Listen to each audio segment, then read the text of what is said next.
Pelampungnya Pak.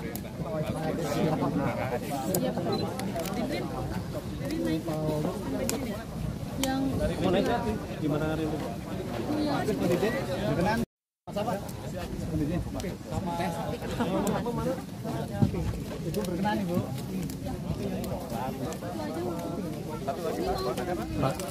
Ada lagi. Pakai aja dulu. Ada lagi. Ditinggalin.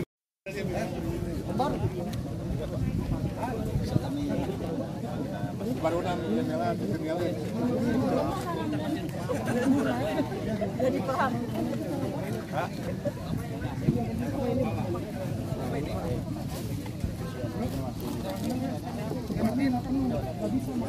Ini jadi kapasitas dikasih ke jual. Nanti barang BJB seroknya mana seroknya Mas? Serok siapa? Seroknya pada sampai ngapain? Taruh buat lengkap ini. Iya, serok yang buat ngambil sampah. Sudah, perahu yang besar ini 7 orang sama nakoda. Iya, di belakang nakoda. Di belakang 4. BJB di belakang, BJB. Siapa? Siap. Udah siap.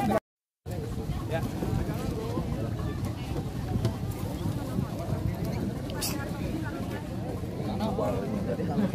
Boleh pakai loreng dari pastinya.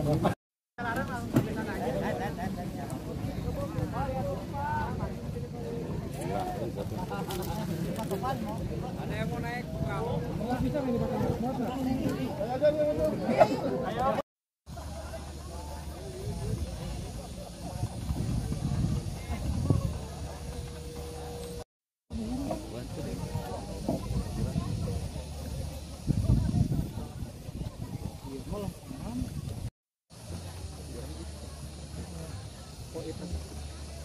Kayak itu sektor sampah.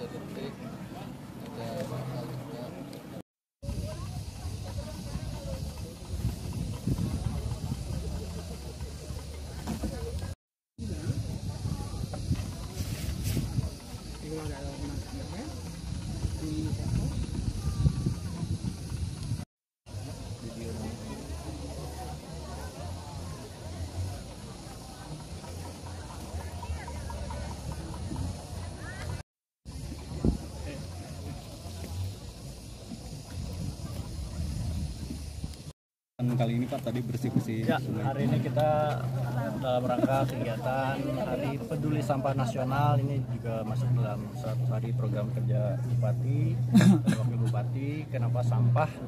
Karena memang sampah ini salah satu permasalahan yang ada di Bandung Barat seperti kita tahu. Jadi ada bukti nyata bahwa pemerintah hadir, tidak wacana. Kita berkolaborasi bersama masyarakat mengumpulkan sampah yang ada di sini. Pak, tadi dominasinya masih sampah apa sih Pak di Citarum? Dominasinya lebih ke plastik, lebih banyak sampah plastik itu yang mungkin memang paling susah diurai. Tapi tadi kita sudah lihat bahwa sampah ini kalau dipilah dan dikelola dengan baik bisa menghasilkan duit gitu. Jadi seperti tadi saya ingin membangun studio dengan tadi proses sampah yang dijadikan papan. Itu mungkin akan bisa bermanfaat, dan juga mungkin bisa juga di sekolah-sekolah kita kasih percontohan dulu sekolah mana kita supply meja kursi dengan hasil dari pengolahan limbah sampah ini supaya bisa dipergunakan oleh siswa-siswa di Bandung Barat. Pak, tadi sempat naik perahu Pak ya, keliling ya Pak ya. Menurut Bapak gimana Pak kondisi ini Pak? Citarum Saguling ada ini panik, sendiri Pak.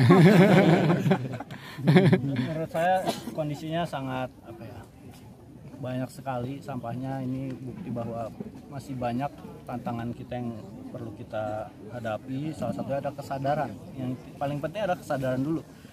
Kesadaran dengan hal kecil aja, membuang sampah pada tempatnya. Itu adalah kesadaran, itu bisa dimulai dari lingkungan terkecil kita, yaitu keluarga. Mengajarkan anak-anak kita itu sangat berdampak pada masa depan mereka juga, masa depan lingkungan di Bandung Barat. Pak, ada dorongan ke Pak Prabowo Pak supaya program Citarum Harum dilanjutkan lagi Pak? Ya, jadi mungkin ini kita bukan hanya seremonial hari ini saja. Mungkin selanjutnya kita ada lanjutan, kita edukasi ke sekolah-sekolah, berkolaborasi dengan provinsi dan pusat tentunya, apalagi Pak Prabowo ini sangat concern dengan masalah sampah. Tentunya akan kita selalu komunikasikan dengan dinas terkait supaya permasalahan sampah ini bisa segera terselesaikan, jangan sampai menahun-menahun. Apalagi permasalahan di Bandung Barat ini adalah TPA-nya ya, TPA terah itu terkait mukti. Memang itu sudah sangat memprihatinkan, apalagi ritase kita sangat sedikit, padahal kita yang punya lahan tapi ritasnya hanya dikasih 17. Itu kita sudah melakukan penyuratan ke provinsi untuk penambahan ritase. Nanti mungkin saya follow up lagi ke depannya supaya bisa segera terrealisasi. Idealnya berapa ritase per hari? Ya mungkin ya kayak 30? Bandung 35? Disamakan dengan Bandung berarti apa ya? Sama dengan kota Bandung berarti apa jatahnya? Siap, atur Pak. Sip Pak.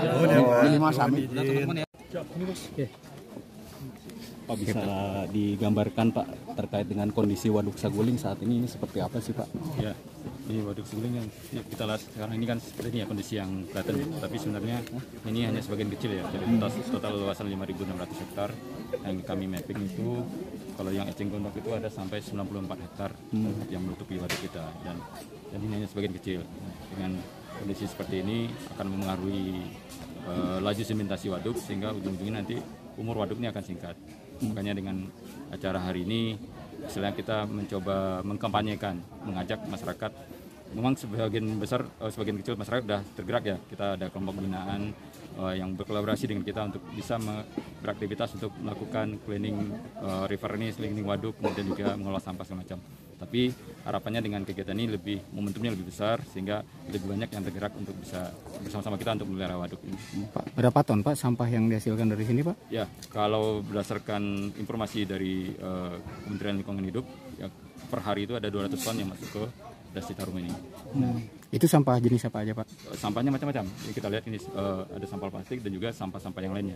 Nah, makanya tadi kalau untuk sampah plastik dari kami sudah ada kolaborasi dengan termasuk dengan tim Pak Indra tadi ya, bisa memastikan bahwa sampah tersebut bisa, walaupun dia tidak memiliki value lagi seperti kresek, saset sampo itu sebenarnya kalau pemulung itu nggak menggunakan, tapi dengan inovasi yang kita lakukan di sini kita bisa mengolah dia menjadi produk yang lebih bermanfaat. Ada value-nya ya Pak ya?